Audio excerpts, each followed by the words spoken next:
Сайн байцгаана уу? Од мөндөр суугаас та бүхнийхээ амрыг мэдчилж байна. Онцлог сэдв нэвтрүүлэг маань эхэллээ. За өнөөдрийн сэдв бол ургамлын үндэсний тогтолцооны талаар ярилцах юм байна. За нэвтрүүлэг маань НТV бол Од мөндөр радио 107 83.3 гэсэн хост толгоноор та бүхэндээ хүрч байна. За дугаарыг маань хамтран ажиллагчаар спортын хувьцыг Америкаас Заяа Спорт Shop маань хамтран ажиллаж байна. За студид шинжлэх ухааны академийн газар зүй геоэкологийн хүрээлэнгийн газрын нөөц газар ашиглалтын салбарын дарга доктор Ариун Болд хүрэлцэн ирсэн байна. Тэгээ миний хувьд бас ургамал судлаач ботаникч хүнтэй ярилцсан гэдэг их гоё завшаантай яриг болж байна. Танд энэ өдрийн мэндийг хүргэе. За сайн байна уу? Шинжлэх ухааны танин мэдхүүн Од мөндөр суугийг хамт олон. Тэгээд Од мөндөр суугийг үзэж шимтэн сонирхдаг үзэгчтэй, сонсогчтой энэ өдрийн мэнд хүргэе. Баярлалаа танд. За ургамлын үндэс гэж одоо бас яг ямар учиртай зүйл байдаг юм бол ямар системээр явагддаг юм бол одоо яг шинжлэх ухаандаа юу гэж тодорхойлж байсан юм бол гэд хоёлаа сэдв рүүгээ шууд оръё та тий. Тэгээ яг ургамлын үндэсний систем гэдэг бол үнэхээр хамгийн чухал хэсэг нь байгаа юм л да. Одоо бүх юм ингээл үүсэлтэй одоо хүний ярианы хэллэг дээр үндэслэл гэж их үг гардаг шүү дээ тий. Тэгэхээр энэ бол ургамлын эхлэл юм аа. За яг одоо хэл шинжилэл талаасаа одоо биологийн талаасаа ч гэдэм үү энэ янз янзын нэвтрхий толинууд байдаг эрдэмтдүүд энэ үндэсний систем гэж юу юм бэ? Энэ талаар тодорхойлолт гаргасан байдаг л та. Тэгээ хэл шинжилэл монгол хэлний их тайлбар тойл дээр ургамлын газарт хавсан хэсэг хөрсөн дотор байж ургамлыг тогтцтой болгон барих усчийг ба тэжээлийг залхуулах үүрэгтэй хэсгийг үндэсний систем гинэ гэд бичсэн байна. Хэлний эрдэмтэд. Гэтэл нөгөө яг биологийн талаас нь, ботаник талаас нь дээр үед нэг Жизен Рестини гэдэг нэг 5-6 том ногоон номнууд байдаг байсан. Одоо зөвлөлт холбоод улсын үед л гарсан л үүдтэй тэ 80-аад оны үед л гарсан юм байна л да. Тэрний нэг цуврал дээр нэг ургамлын үндэсний системийг л хүндсэн байгаа байхгүй. За тэрийг ингээс ирүүлээд харахаар үндэсний систем гэдэг нь ургамлын газар доорх буюу хөрсөнд орших тэгш хэм бүхий цацраг хэлбэрээр тархдаг ургал эрхтнийг хэлнэ гэж тодорхойлсон байт юм лээ. Цацраг хэлбэрээр ингээд одоо ингээл одоо яхах нь л та. Босоо хэмээ хадгалаад те. Тэгээд цацраг хэлбэр ихлэн арай тусаар нь яриад шүү дээ. Тийм. Гэтэ хэлбэр нь бас нэг өөр байгаад байдаг бах те. Одоо жишээлбэл нэг босоо чиглэл ч юм уу. Одоо нэг юм суулаа гараад ирэх чинь янз бүрийн үндэс ингээ гарч ирдэг шүү дээ. Тийм. Манжин гүйлгэр шиг. Тэр бол яг нөгөө амьдралын хэлбэр гэж байна л да ургамлын. Өвслөг ургамл гэж байна. Жоон дээшлэхлэнгүүтээ сөөг ургамл гэж байна. Нөгөө гудамжаар ингээд ажиллаад засцсан байгаа. Тэр чинь сөөгдөө орно. Одоо энэ өнгөрөл цацаад байгаа улаас ч модлог ургамалтай орно. Ингээд амьдралын хэлбэрээс хамаарат үндэсний системүүд янз бүр байна. Тэгээд товчхондоо бол үндэс гэдэг нь ургамлын газрын доорх эрхтэн. Тэгээд ургамлын орших эхлэл. Тэгээд амьдрах гол суурь болдог өндөр ач холбогдолтой хэсэг юм. Үнэхээр өндөр ач холбогдолтой хэсэг. Хүний амьдралч тэр, экосистемтэй ч тэр маш чухал хэсэг зүйл байна. За манай орны хувьд бол одоо говь, цөл, гандуу, бүс нутаг, модлог юм сөөг ургамлын үндэсний системийн одоо нийт бие хэсгийнх нь 70-80% нь газарт ороод үндэсний систем. 70-80 гэдэг чинь ер нь газар доор нэг гэх. Өөрөөр хэлбэл одоо далайн хэрэг дээр элсэнд пляж дээр байж хахад толгойг ил гаргачихсан ингээ булцсан цахилах хүүхдүүд байж идэв шүү дээ. Тэгтэл тэр толгой хэсэг нь бол тэр навчтай газрын дэд хэсэг нь байна. Одоо би толгой хүзүүнээс доош хэсэг нь үндэсний систем байна л гэж байгаа юм. Энгийнээр л чадаад тайлбарлах. Тийм. Ургамлын гол амьдрал ер нь үндсэндээ л байд юм байна гэж ойлгох юм тийм. Гол тижээж байгаа, оршин тогтнуулж байгаа хэсэг бол үндэсний систем дээр. За үргэлжлүүлээд ярихад бас энэ үндэсний системд нөгөө хэлбэр ангиллал гэдэг бас зүйлүүд байдаг бах тий. Тэгээд одоо яг юу гэж ангилдгийг одоо нөгөө нэг сахлаг гэдэг юм уу та сая нөгөө модлог гэж ярьсан шиг одоо тийм ангиллууд бас байдаг бах та. Тий. Яг англи хэлбэрийг ярихаас өмнө эхлээд онлын тайлбар хийсэн зүй болов. Яг тэгэхээр ингээд эхнээс аагаасаа яа хүртлээ ингээд ойлголт өгөхийн тулд нөгөө онлын хэсгүүд орж ирнэ. За бүх ургамлууд одоо дээд доод ургамал гэж ярьдаг. Тий. Доод ургамал нь болохоор нөгөө мөг, замаг тэд нар очиж шүү дээ. Дээд ургамал гэхэлэр энэ цэцэгтэй гуурстай ургамлууд байгаад. Тэгээ манай орон чинь бас ихт гандуу нөгөө алтан уулс чинь өвөл хаачаад хурд унтс багтай байдаг болохоор байгалийн энэ эрсдэл суур амьсгалаад байгаад ургамлын төрөл зүйлийн баялаг жоохон марахан гэх юм одоо Японтой харьцуулбал. Тийм үү. Тоо цөөх. Тэгтээ шимт хижээл чанараараа зүрлэх юм байхгүй. Маш чанартай гэсэн. Тийм болохоор энэ одоо малын бидний хэрэгжилж байгаа бүх зүйл эко байгаад байгаа мó да. За тэгээд жоо уянгаас альчлаа. За яг онлын хэсэг рүү ороход бол трофизм гэж ойлголт байдаг. За энэ юу юм гэхээр ургамлын хийм физик хүчин зүйлд үзүүлж буй хариу үйлдэл гэдэг. Өсөлт тэлэлттэй үндэсний систем дээр ярьж байгаа шүү дээ. Нөгөө үндэс чинь 1-2 сар болоод ингээл жоохон хүч ингээл өсөж томрох нь биш шүү дээ. Үлгэр дээр гардаг нөгөө яваан ханхүү яваан чинь цаг минут секундээр өсдөг гэдэг шиг үндэсний систем өсөөл явах нь шүү дээ. Тэгтэл энд тийм трофизм гэж ойлголт байдаг. За эрдэмтэд 7-8 төрлийн трофизмыг нээсэн байдаг. За яг үндэсний системтэй холбоо дээр бол энэ геотрофизм гэж ойлголт орж ирнэ. За энэ юу юм гэхээр ургамлын үндэсний систем үрнээс үүсээд гол үндэс дэлхийн таталцлын хуулинд захирагдан босоо буюу вертикал хэлбэр доош чиглэж ургахыг тархахыг үндсэн дээр бол ургах гэж ярьж болохгүй байна. Тархах гэж хэлэх юм зүг болов гэж би өвдөө. За геотрофизм гэж нэг юм үзэгдэл байна. Нөгөө юу нь болохоор энэ газрын дэлхийн таталцах хүчинд захирагдж байгаа байдал. Хемотрофизм гэж нэг үзэгдэл. Нөгөө трофизмуудын нэг яг нөгөө үндэсний системтэйгээ уялдж байгаа байдал. Энэ нь болохоор нөгөө хөрсөн дэх шимт хижээлийн модс. Ургамлчин бас нөгөө амьд организм болохоор бас юм мэдмээр л байгаа шүү дээ. Цаашаа өсөж томрохын тулд янз бүрийн хэрэглэх хэрэгтэй болно да тийм ээ. Тэгэхээр энэ хөрсөнд оршиж байгаа энэ эрдэс бодис макро микро элементүүд тийм энэ бүгдийг авахын тулд энэ хемотрофизм гэдэг онлайн зөв тогтолцоо захирагддаг. Тэрлүүгөө тэмүүлж тархаж байна гэж. Жоохон тэр хоолоо идэхгүй яваад байгаа юм байна тийм. Гараа сунгаж юм л гэсэн үг байхгүй. Гараа сунгаад талбагдаж авч яана л гэж тийм. Тэр маш удаан процесс явагдах байх л та тийм. Хөрсөнд явагдаж байгаа юм чи тийм. Тэгээд тэнд янз бүрийн үйл явц явагдана. Хөрсөн дунд чинь чулууч байна. Тэр чинь тойроод явна тийм. Их юм болно тийм. Тийм тойрч явах одоо бас тийм цогтолтой байдаг байна тийм. Нөгөө трофизмуудтай. Амьд зүйл гэдгийг илтгэж штэ өөрөөр хэлбэл. Амьд.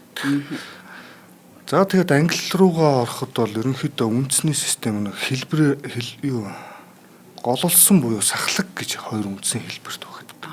За. Тийм нэрч бас яг тиймэрхүү яг хоёр ажиглагдаад байдаг шиг тийм. Нөгөө луу хүн гололсон хэлбэртэй байна шүү дээ. Тэгээ сонгон нь бол жоохон сахлагтай болох нь шүү дээ. Сахал хүний сахал шүү дээ. Тэгин байдаг. Тэгээд ерөнхийдөө хоёр ууч тийм байна. Тэгээд гарал үүслэр нь бол ургамлын үрнээс анх үүсч буй үндсийг гол үндс гэж хэлж байгаа. Луу. Нэг гол ноён нуруутай явж идэг юм байна. Ноён нуруу бүх юм ингээл аав шигтэй.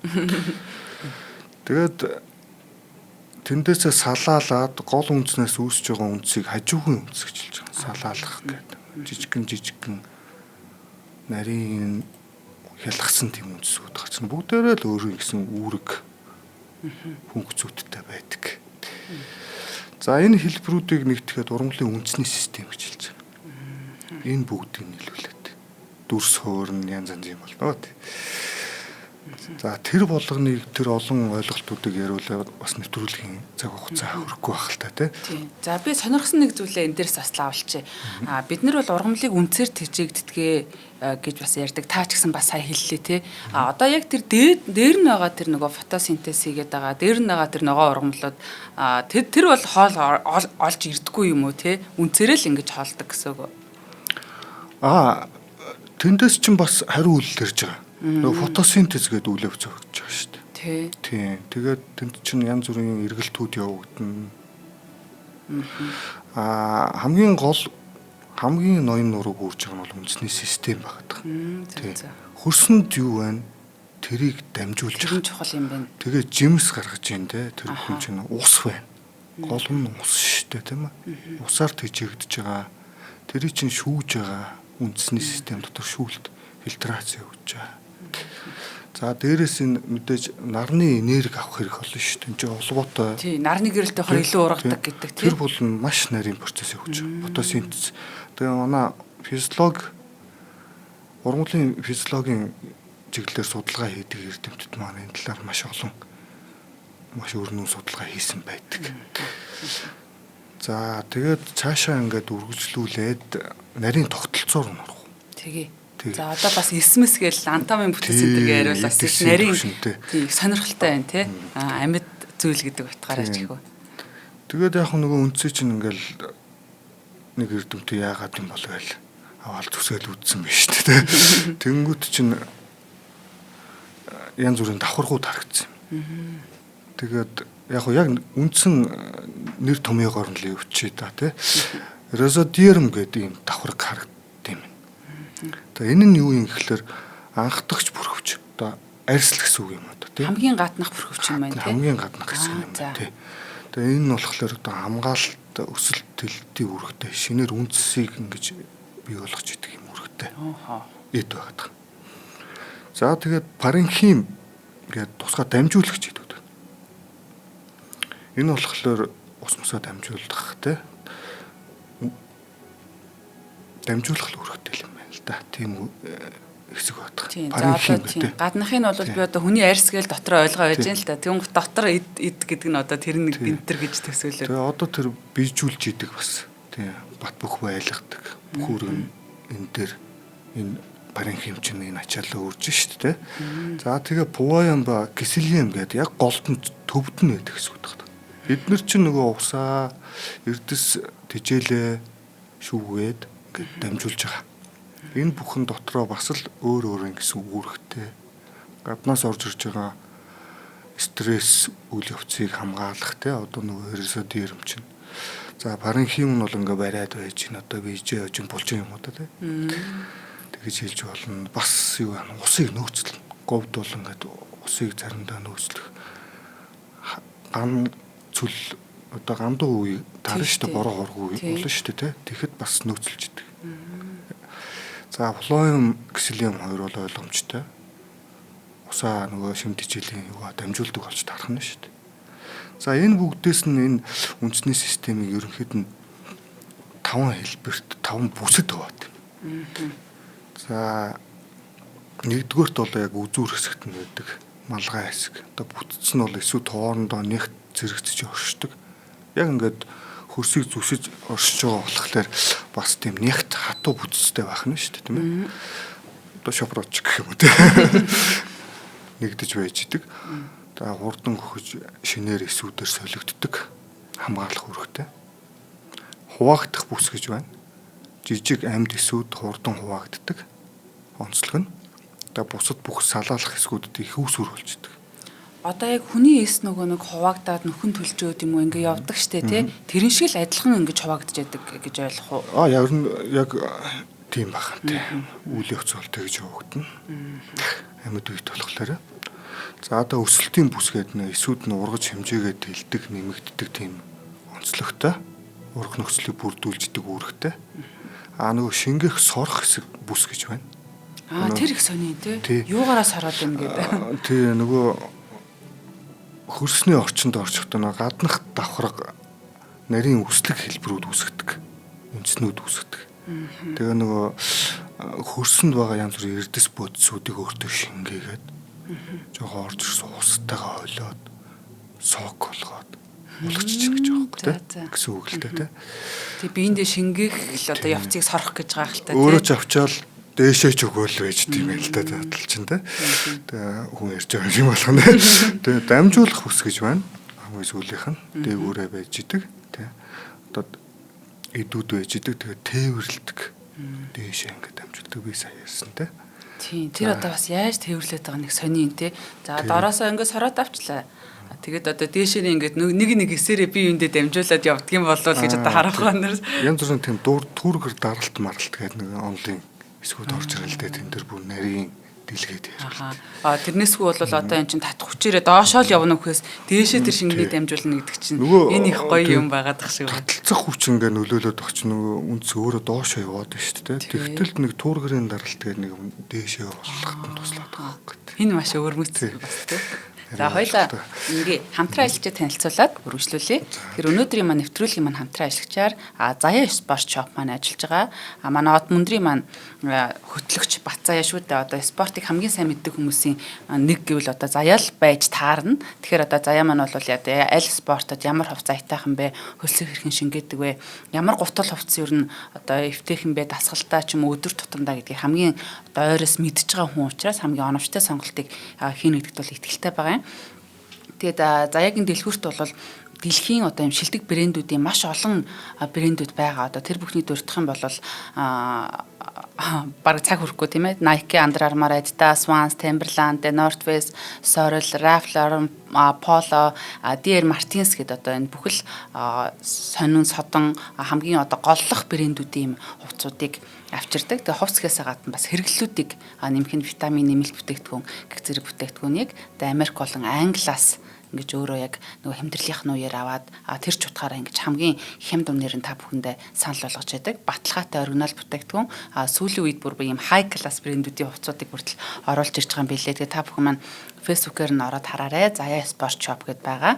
Хаяг нь Новитал Жорж буудлын зүүн урд Муйсын 4-р байрлал эргээ зам дагуу Заяа спорт шоп гэдээ байгаа. Холбогдох утасны дугаар нь 88 тэгтэг 91 92 гэсэн байна. Одоо нөгөө бас худалдаа авалт хийхэд чинь дандаа л зээлийн аппликейшнээс олон хувааж төлдөг ийм бас аятайхан цаг үед бас бид нар байна. Тэгээ манай Од мөндрийнхэн Заяа спорт шопороо гангардаг. Тэгээ баталгаатай ийм оригинал бүтээгдэхүүн чинь тэгээд нэг насны гоё л болж байгаамаа. Тэгээ баярлалаа. Заяа спорт шоптой. За баярлалаа. За хоёлаа үргэлжлүүлье. Та хоёр нь хүрэх гэсэн мэдээлэл шууд ингээл яваалаа байвал зүгээр. Шууд ингээл яриа. За тэгээд нөгөө үндэсний систем гэдэг нөхөр чинь энэ байгальд ирэхэд яаж авах штэ. Ер нь ямар тогтолцоо байдیں۔ Энэ талаар жоохон яриа.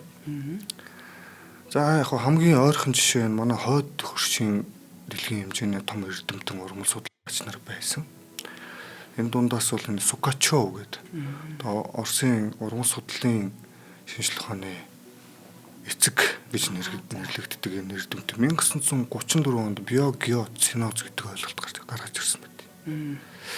За энэ нь юу юм гэхээр одоо энэ байгалийн бүслүүр байна. Одоо таг, уулын таггаас эхлээд доошоо тэрч гэдэг юм уу те. Тэгээ цөлөө хүртэл ингээд байгалийн бүслүүрээр нь хуваадаг.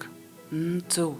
Одоо нөгөө шинжлэх ухаан чинь бүх зүйлийг ингэж ангилж агаад дараа нь ингэж бас те ангилтанд тааруулж жижиглдэг нэг юм зарчим байгаа. Тэр болгонд оршин суугч нар байна. Урмуулууд тийм ээ.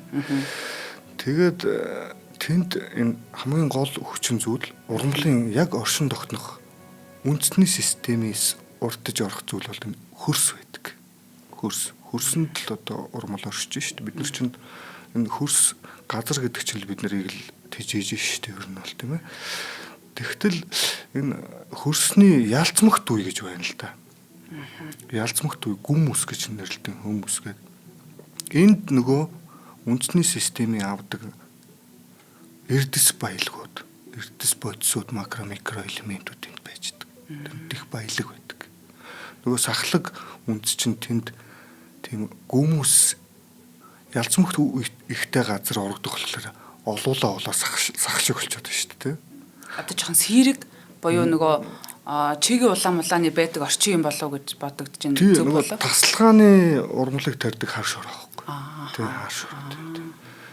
одоо ойроо орохлоор л их гоё хараагаад идэж штэ. Тийм шүү дээ. Өнөр нь хүртэл гоё байдаг их гоё тийм чигтэй нэг гоё тэр чинь янз янзын бодисууд нь макромикро элементүүд тийм ээ. Одоо амьд ургамлынх нь өнөр бүгд холилдол тийм сайхан өнөр ялгаруулж байгаа. Говь руу очихлоор нэг боруулчихдээ штэ. Шар болчихдээ штэ тий. Хатууч юм шиг тий. Хатууд болоо одоо гипс болчдөг ч юм уу тий. Цэмчиг юм шиг тий. Харин тий. Тэгтэл нөгөө ялц мөхтөгч чинь тэнд байхгүй байгаа. Маш бага байгаа. Шал өөр орчин байж тий. Тэгээ хэцүү. Тэр их хэцүү нөхцөлийг хоошоо болохоор тэр ой тэрлүгөө болохоор ургамлууд бол сайхан ургаад байна шүү дээ. Сахлаг болоо тийм ээ. Тэгтэл говийн ургамлууд болохоор доошоо бүр тэмүүлж ийш өөрөө хэрэгтэй юм авахын тулд тэр олон зуун жилийн түүх хөгжлийн явцад энэ ургамлын үндэсний системийн тогтолцоо бий болсон байдаг. Өөрөө ургамал өөрөө амьд үед бүгдээр энэ экосистемийн байгаль нөхцөлтэй уялдан дасаж олон зуун жилийн дараа үүссэн энэ түүхэн явц. За тэгээд тэр субстрат орчин гэдэг энэ ургамлын ургах орчин нөгөө гүн хүмүүс тэнд нөгөө янз бүрийн бичил биетнүүд бие биентэйгээ бүгд холбоотой. Бие бинийгээ дэмжиж орчин тогтнож идэг те. За тэгээд карбонат үе гэж ярьж байна. Үндэсний нөгөө говь руугаа л орё л доо ойлоо те. Говь руу орохлоор карбонат буюу энэ давстай, кальцтай нэг юм давхраг үе байгаад байдаг. Тэнд болохоор үндэсний систем жоохон дург. Тэг жоохон эмзэглээд байгаад байдаг байхгүй дургуулах цаашаа. За энэ ч жоохон юу байхгүй маа нөгөө кальц ч гэдэг юм уу давс ч гэдэг юм уу нөгөөдөл нь яг нөгөө ургамалтай хэрэгтэй элементүүдийг л дүрчтэй юм байна л да тий. Элементүүдийг түрээ даалгуулчихдаг тий. Өөрөө байх гэдэг ч гэдэг юм уу тий. Ингээнээр хэлвэл. Тэгээд тэр үеийг давж ургахын тулд энэ ургамлууд маш нарийн зүг тогтолтой архитектур бүтцтэй болсон байт. Тэрийг гайхаж байна. Яаж тэрийг давж доошоо төгж үнц нь ургах тийм бол тий тэр хатуу газар. Тий. Тэгээд тэр кальцик хоризонт гэдэг л одоо бүрэн эрдэмтэд нэрлэдэг карбонат үегээд орсуудч ярьдаг тийм ээ. Тэгээ энэ үеийг давахын тулд нөгөө ургамлын үндэсний систем чинь зөвхөн нөгөө гол үндсээрээ давж туулдаг. Тэлэхгүй тархахгүй байна гэж ойлгож болно л доо. Нөгөө хажуугийн салбар үндэснүүд нь гарахгүй. Явахын эцсгүй юм байна тий. Тэд нар маань. Чи надад байж би явчаа гэх нэг олон үндэсний яваа тий. Энийг би давч. Аав нь ячи. Тэгээ цаашаа явангуудаа өөртөө хэрэгтэй хэсэг үе давхаргууд гараад ирэнгүүт нөгөө хажуугийн салаан үндэснүүд нь гараад ирдэг. Ухаалаг юм байна шүү дээ. Тэндээсээ нөгөө үйл ажиллагаа функцээ ажиллаа хийгээд эхэлдэг. Дээшээ нөгөөд. Говийн ургамлууд бол газрын гүнд байгаа тэр гүний ус тэрийг авахын тулд маш доошо гүн рүү ургасан байдаг. Манай зарим экспедиц, биологийн экспедицийн эрдэмтдтэй дээхэн өдөр даваа жамцгуугаар ахлуулсан отряд заг гэдэг ургамлын үндэсний системийг ухаж үзсэн байна. Хох за. Ухаад тэнд чинь бас л одоо бараг цэм тухаж байгаа адилхан болж байгаа юм. Тэр хатуу үе давхаргууд гарч ирдэг. Тэр нь 3-4 метр хүртэл ухаж үзээд үзүүрт нь хөрөөгөө гэж ярьдээ шүү дээ. Хөөх. За би бол одоо зарим нэг харган хотор гэдэг ургамлын үндэсний системийг ухаж үзсэн. Нилээ зарим нэг бас сөөгөнцөр гэдэг хэлэхлээр арай жоохон болчих жоохгүй сөг ургамлаасаа. Тэгээд үзэхэд бол харган нь бол доошоо 2 метр рүү явж байгаа. Тархах радиус нь бол бүр томтоггүй. Чөтө худаг ухаж байгаа юм шиг болох юм шүү дээ тий. Тэрийг бол суурин хэлбэрээр хийхээс өөр аргагүй. Сууж иж ухна. Ганцаар ухаж чадахгүй. Хамтрагчтайгаа ухаад явна л да. Говийн тэр хатуу хөрсийг ухахад бол маш бэрхшээлтэй байдаг. Энэ ихтэйс сонирхолтой. Яг тэгвэл ургамлын үндэс ухаж үзээгүй одоо хүүхэд байхдаа ч юм уу те хүмүүс жоохон байдаг бах ухаж үзсэн л байдаг бах те. Бүгдээрээ л үзсэн. Гэхдээ яг энийг ингэж нэг археологийн олдор шиг ингэж тэгж судалдаг те. Одоо тэр говь мовд чинь тэр хатуу хөрсийг чинь айтайхан яахгүй л нэг үндсээ ингэж гэмтээч гээд байдаг ч юм уу те. Тэгээс их нарийн л ажил болдго юм байна. Сонирхолтой юм байна. Чиглэл нь маш их техник ажил явагдана л да. Тэгээд говь руу бол ерөнхийдөө тэр нөгөө салбарлаж ургаж байгаа үндэснүүд нь хатчихсан байдаг тийм ээ гамтай үед бол тэгэл сайн нарийн уухгүй бол тэгэл тасраад унчих шүү дээ. Тийм байдаг. Чихтэй болохоор бас нөгөө салахад амар. Ер нь л археолог, палеонтологийн эрдэмтдийн л хийдэг ажилтай төстэй юм уу да тийм. Тэгээ үндэсний системийг судлах маш олон арга зүйнүүд байдаг л та. Сүүлийн үед бол янз бүрийн багаж тоног төхөөрөмжүүд орчин үеийн гараад ирчихсэн. За. Орог зүг утгаад л авчдаг болсон юм л дээ. Ямар энэ тийм. За тэгээд нөгөө ургамлууд чинь энэ газар зүүн онцлогоос хамаарат ландшафт хотгор гүдгэр рельефэд дагаад ургаж идэм юм. Одоо уулын ингэрт ургадаг нэг нөхөр байна, тийм ээ. Уулынхаа оройр руугаа ургадаг нэг ургамал байна. Тэд нар чинь бүгдээрээ л тэр түүхөө хөгжлийн явц тэндээ ургаж дассан, зөгцсөн байгаад байгаа байхгүй. Тэгээд экологийн бүлэг гэж бас нэг ойлголт орж ирнэ. Ксерофит буюу одоо хуурай хэсэг ургамал гэж байна. Хуурай гандуу нөхцөлийг одоо аваад гарчдаг. Тэгээд газрын доод дээд хэсэг нь бас тэрэндээ зөгцсөн. Одоо навчин тийм шүүслэг кактус шиг гэх юм те. Одоо хотор гэдэг ургамал байна. Загийг бол та харж ирсэн үү те. Шүүслэг байдаг шүү дээ. Энд чи одоо өөртөө л нөөцөлж ийн гэсэн үг байхгүй. Шимт хичээлийн мөц болон усаа. Ган олчихгүй, бороо орохгүй гэж магадгүй маань. Сая орсон юунаасаа энэ газар доороос усаал нөөцлөөд гэсэн л байдал юм уу та. Тэгээ энэ бүгдийг л хараад энэ ургамлууд чи ургаж идэг ийм нарийн зүй тогтол байт юм аа.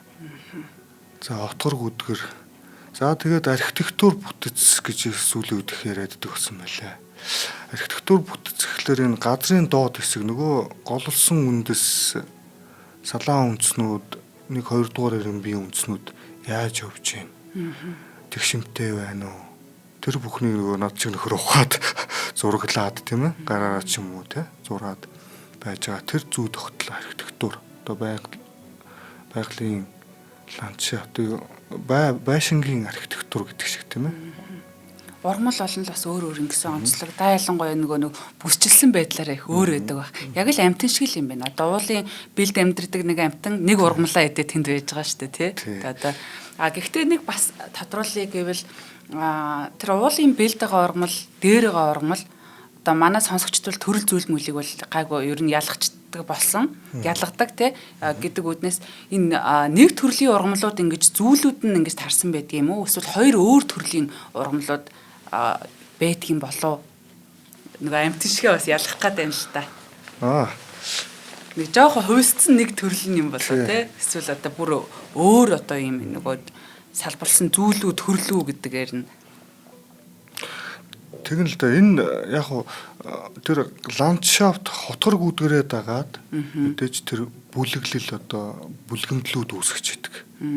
Та бол сая энэ газрын дээд хэсгийн экосистемийн газрын дээд хэсгийн талаар асууж байна шүү дээ. Уулын ингэр дээр бас нэг онцлог байна. За тэнд нэг хотор гэдэг ургамлыг дагаад нөгөө амьдралын хэлбэрээр өвслөг ургамал, сөөгөн зүр ургамал хотор өөрөө сөөг байж байна. Говьрол яриад байна л да тий. Модлог бол нөгөө заагч гэдэг юм уу. Эдгээр чинь бүгдээрээ хоршиж нэг ангийнхан гэдэг шиг тэр орчныг бий болгож байдаг. Тэрэн дээр одоо энэ ангил зүүн төрөл зүйл овгийн хэмжээнд яригдана. Зүйлийн бүрдэл гэж ярьдаг. Тэгээд тэр ландшафт хотгор гүдрийнхээ онцлогийг хамаарат өөрчлөгдөнө. Уулынхаа цаатал руу бол энд байсан нөхдүүд өөр болоо гэж. Арай өөр царайтай болоод. Гэтэл зарим нэг чадaltaй нөхдүүд нь доминант цонхлогч болоод нөгөө ангийн дарга шиг аваа авчдаг. Тэгээд энэ сөөг ургамлууд бол ялангуяа газрын гүнээс тэр шимт хичээлийн бодис тэр олон салгаалчихсан үндэснүүд тийм ээ. Тэд нар чинь тухайн хөрснийхөө субстрат орчиндөө тэр жижиг 20-30 см-т ургаж байгаа тэр үндэсний систем өвслөг ургамлын тэжээлийн юг ингээд татчихж байгаа хөөхгүй. Нөгөө ангийн дарга. Харин тийм. Тэгэхээр аюултай байх уу тий одоо Ер нь их аюултай гэх нь ер нь ач холбогдолтой ашигтай л болж таарч байгаа юм л да. Аваа явчих чинь л гэсэн үг гоо ноён нуруугаа аваа явчих чинь. Дижээж юм. Доминонтер бүр татах юм байна шүү дээ. Хөрсний дээр 20 см-т байгаа нөгөө өвслөг гормол чинь тэр говьд байгаа гүний усыг татаж чадахгүй байгаа шүү дээ. Гэтэл нөгөө хотор шар хотор нутгийн сонсогчид зарим нэг говийн хүмүүс бол гадарлах баха. Нутгийн нэршил нь бол нохоо ширэн гэдэг жагаа юу нэртэй. Нохоо ширэн. Нохоо ширэн гэдэг.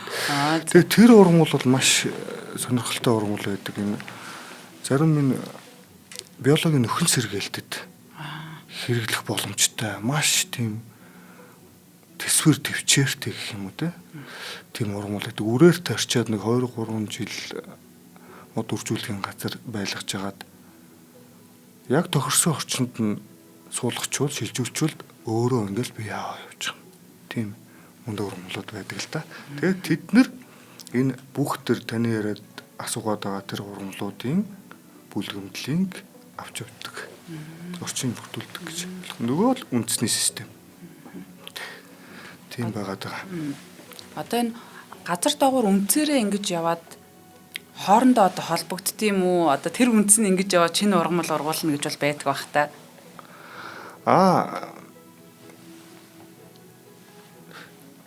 За жишээлбэл ургуулах ёстой л ах. Жишээлбэл бол одоо юу гэж байдаг юм? Зээргэн гэдэг ургамал байна. За. 4 м квадрат талбайд бид нэг колоноор ургадаг байхгүй. Нанхиад зээргэн гэдэг эфедросиника гэдэг. За энэ нөхөр ингээ байж байна. Эдний энийг хөдлөө ингээ жоохон судлаад үзье. Ухаад ингээ зөөлөн ухчаад буцаага болчих. За тэр хавьд нь яг нөгөө үндэс нь яг холбогдож ийн гэдгийг харж байгаа байхгүй. Тэгтэл тэд нар бүгдээрээ холбоотой байсан. Колон ус гэж хэлсэн. За. Яг төвд нь яг их үс хөрн байж идэг. Тэр ингээ салбарлаад ингээд одоо хүний гар шиг сарвуу шиг ингээ те судас шиг ингээ тарчихсан. Бүгдээрээ холбоотой байсан шүү.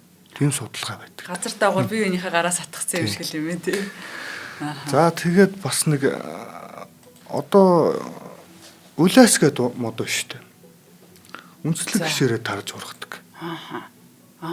Тэр нөгөө үндэс чинь ингээд тэр модлог ургамлын модны бас нэг онцлог байна л да.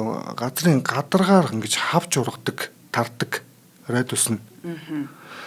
Тэгээд жоохон дээшлээд ирэнгүүт өө эн чи жоохон гадраг руугаа ойртож байгаа юм байна шүү гэх сигнал ирэнгүүт те. Дээшээ нахиа гаргацдаг. Үндэслэг гişээрээ дамжиж байна. Иймэрхүү ургамлуудыг бол байшингийн хажуудаар хэрэггүй. Нөгөө байшингийн фундамент сүрд нөлөөлнө гэсэн үг шүү дээ. Жоохон хэрэглээ тал руугаа альчлаа шүү дээ. Тийм. Аюултай байж болно шүү дээ. Байшингаа хэвдэн тийм ээ. Цэвдэгтэй газар мод байшин барьдгүй шиг тийм. Тэгээд байшингийнхаа суур бүтцэд нөлөөлж иж болно шүү дээ. Тийм тохиолдол байгаа шүү дээ.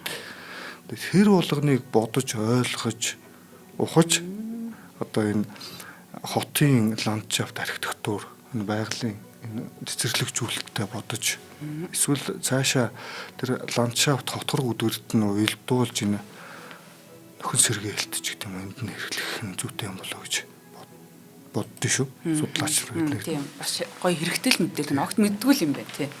Тэгээ яхаа заг магийг бол говийнхан түлхэд одоо нүүр шиг сайхан илчлэг энэ төр гэж ярьдаг л да одоо. Тийм гогсто нүүр шиг гээл тий. Удаан байр шатдаг тий. Тийм үндэс нь одоо магадгүй тийм одоо холоос бат бүх өөр ишин газрын гадар хэсэг нь тийм хатуу байдаг. Үндэс нь бас өөр. Нөгөө амтом руу гол орох л та тий. За тэгээд цаашаа яривал энэ үндэсний системийн ач холбогдол юу нь юу байдаг? Биднэрт энэ байгаль дэлхийд ямар ач холбогдолтой юм гэсэн ойлголт гарч ирв. За ерөнхийдөө 9 үүрэг эхлээд үүргийг нэрчтэй үндэсний систем нь одоо ургамалтай ямар үүрэг гүйцэтгэдэг гэдэг талаас нь ярьжээ. За ургамлыг бол энэ үндэсний систем л ус эрдэс бодисоор хангадаг байна шүү дээ. Эхлээд ойлоо ярьсан тийм. За ургамлыг газарт бэхэлдэг үүрэгтэй. Тогтоох хэрэгтэй шүү дээ бас тийм. Том навчтай сагалгаар иштэй энэ юу гэж чинь тэр хүчрхэг үндэсний систем барьж идэг. Энэ хоошо хангаа руу улаас хайлаас ч гэдэг юм энэ ургамлууд модлог ургамлууд бол газрын гадаргаар хавж ургадаг радиусаараа их хол тархаж иж нөгөө газрын дэдсгээ барьж идэг байна шүү дээ. Бэхлэгээний үүрэгтэй юм байна л дээ. За тэгээд хөрсний илэгдэл эвдрэл элсний нүүдлийг тогтоон барьдаг үүрэгтэй. Одоо цөлжилтөөс жишээлбэл тий. Тэгээд яг цөлжилт газрын дороотлыг барьж штэ одоо хүн төрөлдөгтний өмнөөс л байгаль хийгээ аварж ийн л гэж ойлгож олно л доо. Нөгөө элсний нүүдэл шорон шуургатай. За энэ газрын хөрсний дээд хэсэгт байгаа тэр нөгөө ялц мөхт үе. Тэрний доод хэсэгт байгаа өмнөд чинь ингээл ялц мөхт үе ингээл салхи усны нөлөө. За хүмүүсийн антропоген нөлөөнөөс хамааралтай илэгдэж өвдөрсний дараа энэ янз бүрийн давхаргуудаар энэ элс үүсэж байгаа. Тэгээ элс ингээд нүүхэд нөгөө үндэс чинь өөртөө хуримтлуулж идэг. Одоо тод жишээ олыг байна. Харган байна. Харамг байна. Харамг чинь маш том сондуулууд үүсгэсэн байдаг шүү дээ. Тийм овгор гэх юм уу тэр хэлж байна. Тэр чинь нөгөө үндэсний системээрээ элсний нүдлийг бариад тэр том элсэн товцог сондуул үүсгэсэн байгаа байхгүй тийм. Нөгөө харьцаа яригдах нь шүү дээ 30 40 гэдэг чинь яригдах нь шүү дээ 20 30 гэдэг юм те. Тэр ногоороод байгаа бидний жимс түүж иддэг хэсэг бол 20% байх шүү дээ. За тэгээс тэжээлийн бодисыг нөөцлөдөг. Одоо сахар эрдэс бодис жишээлбэл луун, манжин гэлтэй. За ургал эрхтний хэлбэрээр оролцож ургамлыг олшруулдаг те. Сая ярьсан.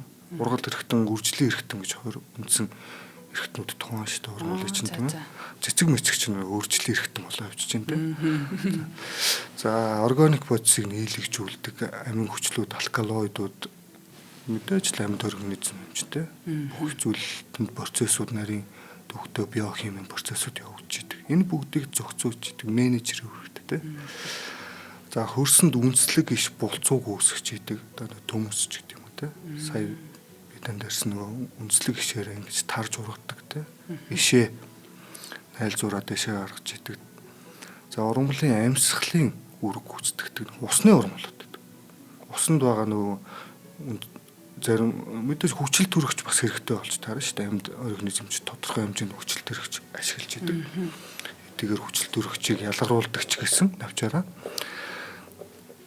За симбиоз гэдэг ойлголт бол нөгөө харилцан бие биетэй ашигтай байх. Гоёо гэдэг ургамал байдаг говьд байдаг тийм. За тэгтэл энэ говьд байдаг тэр нөгөө ургамалт хэрэгтэй байгаа макро микро янз бүрийн элементүүд эрдэж бодисуудыг нөгөө ургамалч өөрөө боловсруулж өөртөө хэрэглэх чадахгүй байхад нөгөө гоёо орж ирээд тусалд гоёо нөгөө ялгаруулах үйл явцыг хийдэг байхгүй. Тэгээ симбиоз биеинтэй харилцаа уялдаатай ийм дамжуулагч үүрэг гэх юм уу те. Гоёогоос сок аваад дэше өгч чинь л гэж байгаа байхгүй тийм. Ийм үүрэгтэй байд юм байна. За манай монголчууд бол нөгөө ургамлын үндсийг одоо хож одоо энэ эрүүл мэндэд сайн гэдэг юм нэг хэрэглээ талаасаа бас хэрэгэлдэг тал байдаг тийм. Ер нь ангаах ухаанд бол эртээр үесээ хэрэгжилж ирсэн байдаг л та. Одоо ч хэрэгэлсээр байгаа. Одоо уламжлалт ангаах ухаанд одоо мааран бууд тийм ээ. Энэ хүмүүс ч юм бол эртний ургамал судлаач нар шүү дээ. Одоо ургамлаа мэднэ, эмийн ургамлуудаа их сайн мэднэ те. 200 орчим зүйл эмийн ургамлаа нэг лига гэдэг эрдэмтэн Монгол орны эмийн ургамлыг халж судалж исэн. Одоо эрдэмтэн байсан. За энэ ангаах ухаанд бол одоо тод жишээ бол одоо дэрвгэр жиргэрөө байна шүү дээ. Аюуг сонсч байсан. Дэрвгэр жиргэрөө одоо ашиглалтанд маш их өртөж байна. Урагшаа руу гаргадаг. Энэ жоохон эмзэг сэтгүүлтэй тий. Тэгээ энэ ургамлууд чи өөрөө тэр тухайн орчиндөө ургаж байна. Тэр экосистемд өөрийн гэсэн үүрэгтэй байна. Гэтэл ашиглалтын хэлбэрээр хүмүүс чинь бүх зүйлийг л ашиглаж энэ ашигч сэтгэлгээгээр л байгаль хийдэ жоохон хэцүү хандаад байдаг. За тэгтэл тэр дэрвгэр жиргэрүү чинь тухайн орчиндөө өөрийн гэсэн орчныг бий болгож идэг. Бие нэгэ дэмнэж амьд оршиж идэг. Тэгтэл бүгдийг хамаад ургачихлаар нөгөө орчинд чинь дэрвгэр жиргүүч урахаа болчих шин. Бид нар цаашаа яах вэ? Нөөц нь байхгүй болчихвол яах вэ? Нөгөө дэргүүр жиргүүрүүг яаж ашиглах вэ гэдэг асуудал үүснэ шүү дээ. Тийм болохоор ядаж 10 дэргүүр жиргүүр тухайн орчинд ургаж ивэл 5-ыг авчаа цаашаа явах хэрэгтэй байхгүй тийм ээ. 5 нь үлдэн цаашаа би нэгэд дараа жилээ ургана гэсэн үг байхгүй. Тийм болохоор 50-50 50 юм уу ядаж ашиглаад ингээд явж байгаа хэрэгтэй юм болоо. Атсан ажигна гэдэг урмлаа бас л үндэсний системийг ашигладаг. Бүгдээрээ л эмийн үрэг гүйцэтгэдэг. За тэгээд нөгөө амьтдын идэж тэжээлийн тогтолцоонд циклд оролцдог. Нөгөө янз бүрийн мэрэгч амьтч нөхлөөд ургаад нөгөө араатныхаа арслан гэдэг нөгөө хөлтөн гэнэ байдаг шүү дээ. Тэрэн дээр нөгөө Тимон нөлөө Фумбон гахаа нохоо те. Тимон ч нь одоо тэр загийн үндэсний системийн тэр хэсэгт гэрээ барьж ургаж шүү дээ. Амьдэрч шүү дээ. Төглөө те. Тэгээд тэндээсээ үндэсний системийн тодорхой хэмжээнд бид нар чинь хүн биш болохоор бас жоохон хэсгийг одоо 30% идчихээ. Дижээ яваад нөгөө хэсгээс тэр бутнаас аваад идчихээ гэдэг юм тийм зөвлөгөө байдаг. За тэгээ цаашаад нөгөө юу яах нөхөн сэргэлт. Харин тийм. Одоо нөгөө уул уурхаагаас ч гэх юм уу улбаалсан юм нөлөө одоо Монгол улсад хэр зэрэг байдаг юм бол одоо нөхөн сэргэлт гэдэг юм чинь бас их ноцтой бас тавигддаг асуулт тий. Тийм. Яг энэ төрийн захиргааны байгууллагаас бол янз бүрийн журам гаргачихсан байдаг. Техникийн нөхөн сэргээлт одоо уул уурхайн олборлолт хийсний дараа тухайн одоо нүүрсний уурхай бол одоо ухаж задгаа байдлаар олборлол ухаж таарах нь шүү дээ. Тэгсний дараа техникийн нөхөн сэргээлт хийж таарна. Тэрний дараа биологийн нөхөн сэргээлт явагдана л да. Явагддаг юм байна. Журмын хувьд бол хуулийн хүрээнд. Тэгэхэд энэ ургамлуудыг хэрэглэнэ. Мэдээж энэ дээр бол нөгөө ландшафт хотгор гүдгэрийн онцлог харгалзах хэрэгтэй. Тухайн уул уурхайн үйл явц явагдаж байхад бол уулын ингэрт олборлож исэн бол тэнд яг дасан зөгцсөн тэр ургамлуудыг тарих, мундлаг ургамлуудыг тарих. Техникийн нөхөн сэргээлт хийхээ өмнө тухайн ургамлынхаа үндэсний систем тохирсон орчин хөрсийг бий болгох, найрлагын зөв тохируулж хийх хэрэгтэй. Үе давхарах болгоомд тохируулсан. Нөгөө карбонат үе, кальцтай давстай үеийг харж ирэхэд хаана тохируулж тарих вэ? Нөгөө ургамлдаа тохируулад те хотор гэдэг ургамлдаа ч гэх юм уу те. Цаашлаад өөр бас жишээ ярил одоо жишээ нь дорногоо өөрөө хөвж байхад энэ ураны уурхай гэж байгаад байна шүү дээ тийм үү? Бодрох энерги гэдэг юм те. Тэднийх бол жишээ нь ингээ харахад бол өөр хэлбэрээр олборлож ийлээ л дөө. Нүүрсний уурхай бол ингээд экскаватороор ухаад л ингээл жонолж шít. Тэднийх болохоор ингэж харагдсан. Зүгээр л нэг хоньны хот байгаа юм шиг те. Хөдөө очиход нэг айлын гадаа хоньны хот байж идэв шүү дээ те. Хашаа. Тэгээд жижиг талбайд олборлолт явуулж шít. Тэр бол өрдөөсөө тэр байгаль орчиндөө нөлөөлөх юм байхгүй. Хэрвээ тэр уран ядын байгаа энэ талаар бол нэлээд тийм практик судалгаа их ховор шүү. Харин тэр том машин тэрэггүй яаж тэрж одоо хайгуулаа хийж байгаа юм бол те тэрнээс их сонирхолтой. Тэр геологийн хүмүүс тэгэл нэг өрөмдөөд л нэг ордуудын олоол илрүүлээл явсан баг л та. Яг тэр миний ойлгосноор бол турба шургуулаад тэгэл далд гэдэг төгөлөд чинь тий. Тий, далд хэлбэрээр тэгэл шингээгээл авчих юм байна л гэж би ойлгоод байгаа шүү дээ. Тэгэхээр яг газрын гадаргадаа бол сөрөг нөлөө бол арай сул болов. Ийд гаруул жоохон яах юм мэдгүй. Ер нь нөлөө багтаа л гэж харагдаад байгаа. Энэ дээр тий. За яг юу байгалийн нөлөө бол байж болно. Нөгөө хотгор гүдгэр тийм ээ. За жоохон ингэр газараа цаанаасаа салхитай газар бол нөгөө газрын гадарх хэсэгтээ бол нөлөө хийж болно шүү дээ. Жоохон говь руу ярил салхитай газар бол нөгөө ширүүн эрсдэс нөхцөл орж ирээд стресс нөхцөл үүсээд газрын гадарх хэсэг нь намсан жижиг баг болж ургана гэсэн үг байхгүй. Тэгээ одоо багт нь ингээд урдны мөр унуулаад тахлаар хүүхдүүд жоохон намхан нуруутай өсчдөгтэй адил намхан ургамал гэсэн үг л дээ. Бас малын нөлөө. Мал дээрээ дээд шүү дээ нөгөө газрын дээд хэсэг нь. За тэгээд янз бүрийн тийм цацраг итэх янз бүрийн нөлөө орж ирлээ гэвэл янз бүрийн технологийн ч гэдэг юм да. Уул уурхай нөлөө орж ирвэл тэр чинь тэгэл ургамал байхгүй болчих шүү дээ. Тийм нөлөөлөл бол яг тэр хоошоо хангаан бүс рүүгээ ч юм уу их байгаа байх. Энэ талаар нарийн судалгаа хийгдэг. Би бол ерөнхийдөө морфолог газрын доод хэсгийн их судалгаа хийдэг.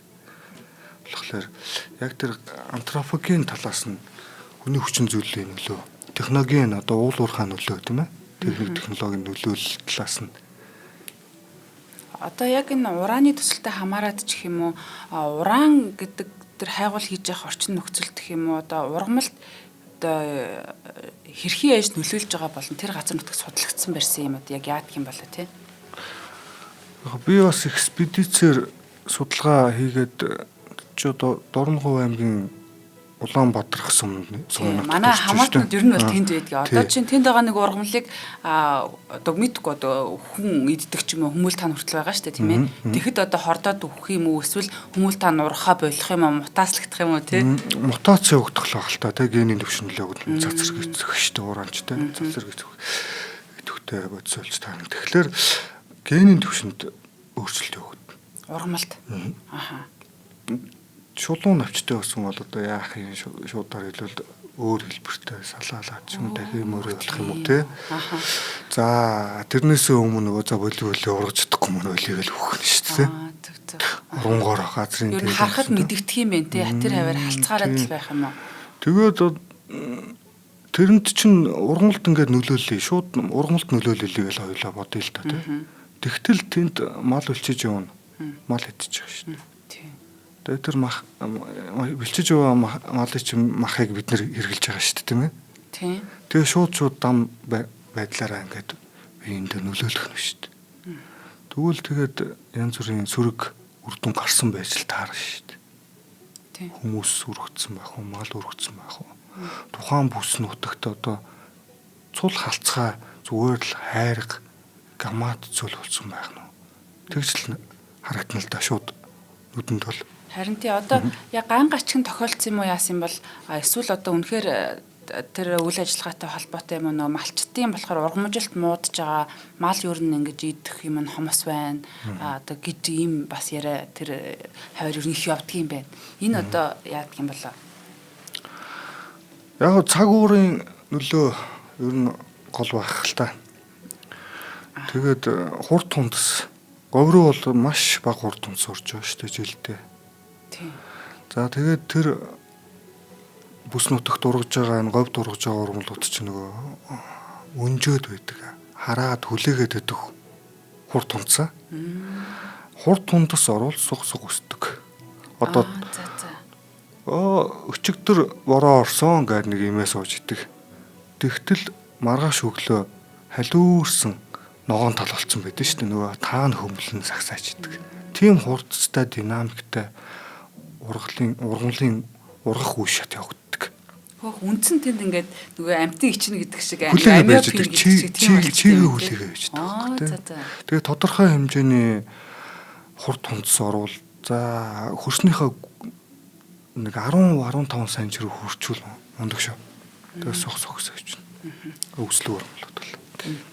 Тэгээд тэр хавьд яагаад одоо ургамлын ургац баг байгаад энэ газрын дээд хэсэг нь ямар цөөхөн байгаад байна гэдээ хүмүүс гайхаад байна гэдэг асуулаа шүү дээ. Хурд унтс. Гантаа жил байсан гэж хэлсэн шүү дээ. За түрүү жил сайн хурд унтс орсон бол хавардаа сайн цастай байсан бол одоо цас орлоо, хавар цас орлоо, бороо эрт орлоо, шар тос гээл өвөө мөнөр ярьдаг байсан шүү дээ. Тэр чинь учиртай. Ургамлынхаа л нөгөө газрын гарцыг л нэмнэ л гэсэн үг. Нөгөө процесс явагдаж байна л гэсэн үг.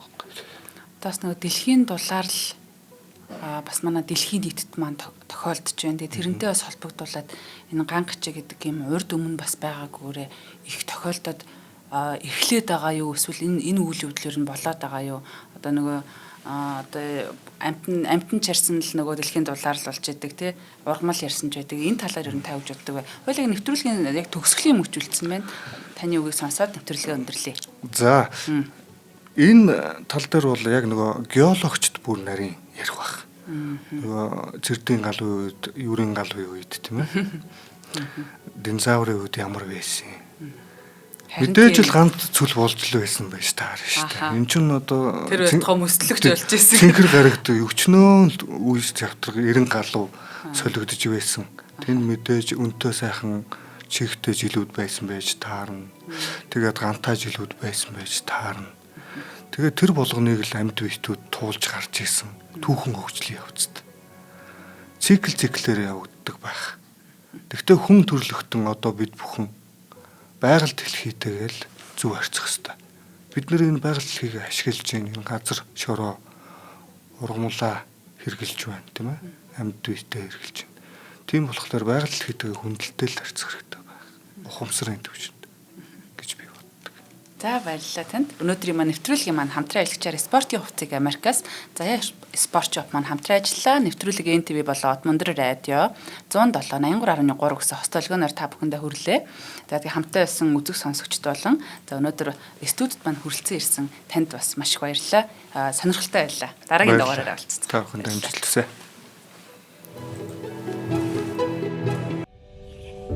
Нэвтрүүлгийг хүлээн авсан Нарны аймгийн монголчуудаа баярлалаа.